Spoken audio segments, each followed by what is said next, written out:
है बाबा मेरे हारे का सहारा, और लगा दे मेरे नाव को किनारा।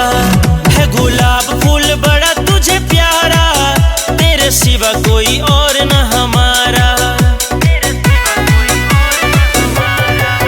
तू है बाबा मेरे हारे का सहारा, और लगा दे मेरे नाव को किनारा।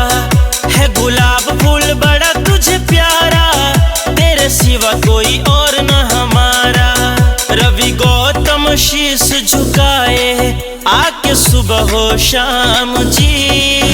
रवि गौतम शीश झुकाए आके सुबह हो शाम जी। मैं हर क्षण लेता हूँ बस तेरा नाम जी, बस तेरा नाम जी।